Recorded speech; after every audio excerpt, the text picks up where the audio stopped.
আমিও মিস করছি। ঘোড়ার ডিম করছো।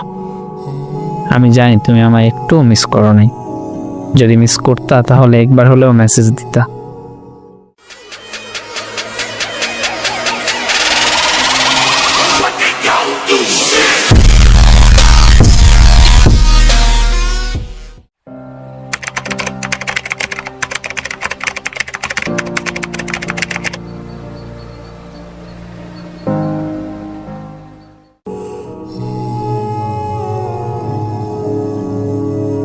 হাই।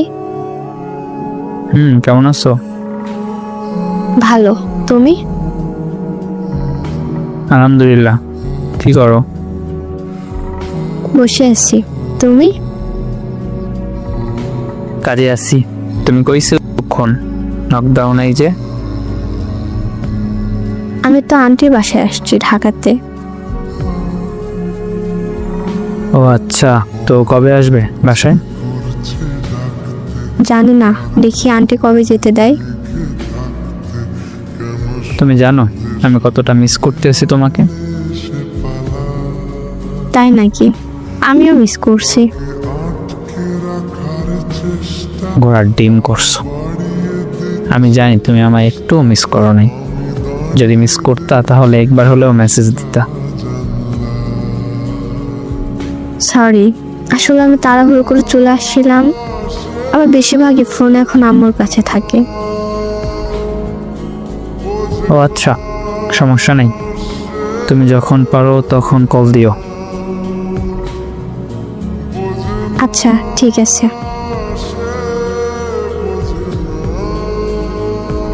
প্রায় এভাবেই কিছুক্ষণ কথা বলি, তারপর কথা শেষে ব্লক করে দিই। কারণ যদি সে ভুলে ফোন দেয় খুব বিপদে পড়ে যাব। কি করতাম, এইভাবে কথা বলতাম যতদিন আন্টির বাসায় ছিলাম। তারপর বাসায় এসে ইন্টার ফার্স্ট ইয়ারে ভর্তি হই। কিছুদিন যাওয়ার পর আম্মুর ফোন নষ্ট হয়ে যায়। তার সঙ্গে আবার কিছু মাস বন্ধ থাকে কথা বলা। কয়েক মাস পর আবার আন্টির বাসায় আন্টি যেতে বলে। ভাবলাম ওখানে গেলে কথা হবে। ঢাকায় যাওয়ার 2 দিন আগে ও ফোনে কল দেয়। আমি কোনো রকম কল ধরি।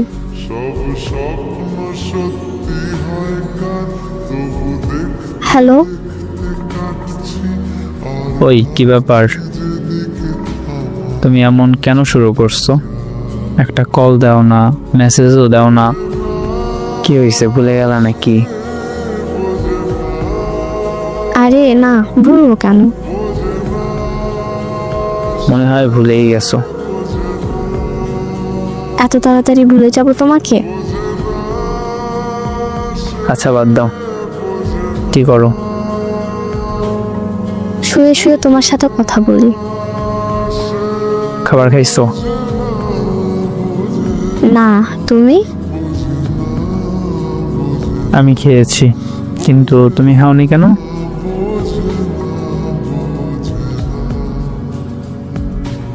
প্রায় এভাবে কিছুক্ষণ কথা বললাম। ওই রাতে ওর সাথে শেষ কথা ছিল, আর কথা হয়নি। ভেবেছিলাম ঢাকায় গিয়ে কথা হবে ওর সঙ্গে, কিন্তু তেমন সুযোগ পাইনি। আমার অনেক মন খারাপ হয় ওর জন্য। কিন্তু কি করার, এইভাবে কিছুদিন যেতে লাগলো। তারপর আমি বাসায় চলে আসি। বাসায় আসার কিছুদিন পর আম্মু ফোনটা ঠিক করে নিয়ে আসে। আমি অনেকটা খুশি হই। তারপর ওরে কল দিই। ওই, কেমন আছো?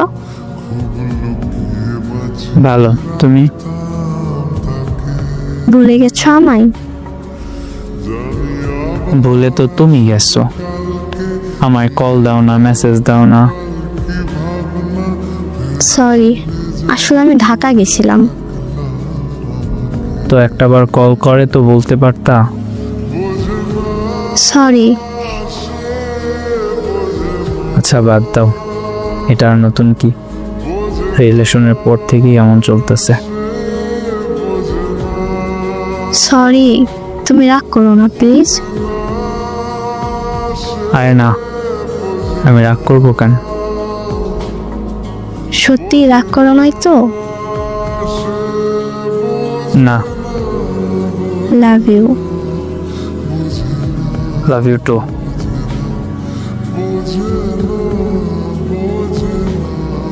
এভাবেই কিছুদিন কথা বললাম। হঠাৎ আমার ভিতর কিছু পরিবর্তন দেখতে পাই। আমি কল দিলে কল ধরতো না, মেসেজ দিলে মেসেজ রিপ্লাই করতো না। আমি পাগলের মতো ওরে কল মেসেজ দিতাম। 5 দিন চলে গেল। তারপর রাতে আমি তাকে মেসেজ দিই, সেটা দেখে সে কল দিল। হ্যালো। ওই কি হয়েছে তোমার? আমার কল ধরো না কেন? আরে পাগল, অসুস্থ আমি, জ্বর আমার। তো এটা তুমি আমায় বলতে পারতা। বলার সুযোগটা কোথায়? তুমি যেমন আম্মুর পেইনে থাকো, আমিও তেমন কাজের পেইনে থাকি। আচ্ছা, ওষুধ খাইছো? আচ্ছা, তুমি কি আমায় ভালোবাসো? না, মজা করতেছি। তাহলে তোমার সাথে আরি কথা বলবো না। কথা বলবে কেন? আমি তো তোমার কেউ না। কেউ না, আমার বউ তুমি। হ, বাল। ছি, এগুলো বলে না, পচা কথা এগুলা। হইছে, এত আলগাপিরি দেখাইতে হবে না। আজকেই শেষ, এরপর আর মনেও থাকবে না তোমার। বলবে কাজে বিজি আছি। শোনো, আমি যখন পারি তখন তোমাকে কল দিব, আমার সময় মতো আমি তোমাকে কল দিব। আবার কবে কথা হবে কে জানে। আমার কল না ধরলে আমি কল দিবই, মেসেজ দিয়ে জ্বালাবই তোমাকে। 2 দিন মেসেজ দেই নেই, কল দেই নেই, এতেই এমন? আর ব্লক করে দিলে তো পুরো পাগলই হয়ে যাইবা মনে হয়।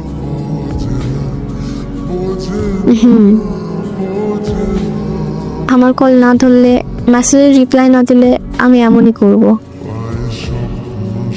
আচ্ছা, আমি যখন ফ্রি হব তখনই কল দিব, ওকে?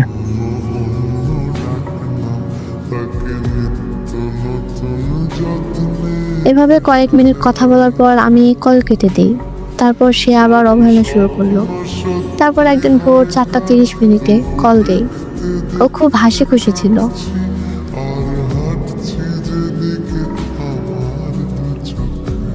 হ্যালো। বলো। আচ্ছা, তুমি হঠাৎ এমন শুরু করছো কেন? কাজে বিজি থাকি, তাই কথা বলতে পারি না। কাউকে যদি মন দিয়ে ভালোবাসতে তাহলে বুঝতে পারতা। মন দিয়ে ভালোবাসি নাই তো কি দিয়ে ভালোবাসছি? আচ্ছা, তোমার কি অবস্থা? আমার অবস্থার কথা না জিজ্ঞেস করলেই পারো। কেন? কারণ তুমি আমাকে ভালোই বাসো না, তাই। ভালোবাসিনি, আর আমার বিয়ে ঠিক হয়ে গেছে, জানো না তুমি? কি? আমার ফ্যামিলি বিয়ে ঠিক করছে আমার। তো তুমি আমাদের বিষয়ে কিছু বলো নাই তোমার ফ্যামিলিকে? বলছি। তো কি বলছে? বলছে আমি যাতে এমন কিছু না করি যাতে তাদের খারাপ লাগবে, আর ওরা এই সম্পর্ককে না কইরা দিছে। তুমিও মেনে নিলা? হ্যাঁ, ফ্যামিলিকে নিয়ে থাকতে হবে, ওদের কথা মানতে হবে। ফ্যামিলি ছাড়া কেউ থাকতে পারে না। আচ্ছা, তাহলে আমাকে ভালো কেন বাসলা? তুমি কেন বাসছো? মায়ায় পড়ে গেছি। কিসের মায়া? জানি না। আমি চেষ্টা করছি, কিন্তু ফ্যামিলি রাজি করাতে পারিনি। মেয়েটা আমার বাবার পছন্দ, আমার বাবার আত্মীয়র মেয়ের সাথে বিয়ে ঠিক করছে বাবা। তোমার খারাপ লাগছে না? লাগলে কি করব বলো, ফ্যামিলির চিন্তাও তো করতে হবে। আমি তো ফ্যামিলির চিন্তা করলাম না। বাঁচতে হলে ফ্যামিলিকে নিয়ে বাঁচতে হবে, পাগলের মতো চলাফেরা করবো নাকি? বিশ্বাস করো, এখন আমার মরে যেতে ইচ্ছে করছে। মার খেয়েছো, মরাটা কি এতটাই সোজা যে চাইলেই হয়ে যাবে? আমার ভালো লাগছে না। কি হয়েছে তোমার? জানি না। এমন কেন করতেছো?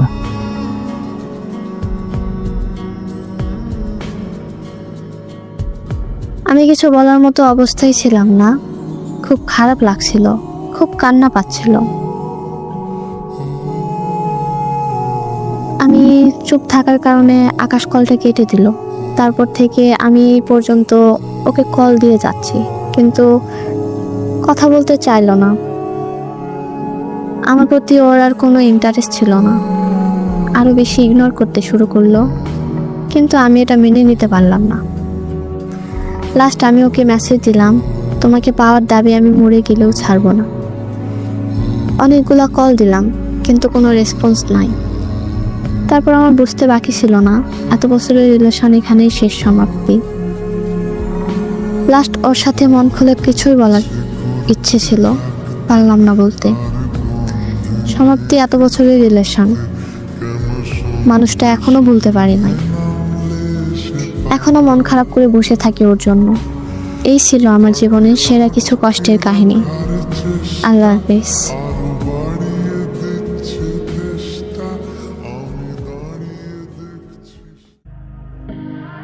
আসসালামু আলাইকুম। গল্পটা তেমন আহামরি কলজাটা চিং না, মানে স্যাড না, মোটামুটি আবার আর কি। তো এইখানে ছেলেরা আসলে সব যে পরিবারের সাথে যুদ্ধ করতে পারে এমনটাও না। কিছু ফ্যামিলি আছে যাদের সিদ্ধান্ত ছেলে মেয়ে মরে গেলেও সিদ্ধান্ত চেঞ্জ হয় না, বা মানে ছোট থেকেই ছেলে মেয়েদের ওইভাবে বড় করেছে, তাদের কথাই শুনতে হয়। মানে তারপরও যতটুকু মনে হয়েছে ছেলেটার নিজের দিক থেকে কমতি ছিল, তো আর কি।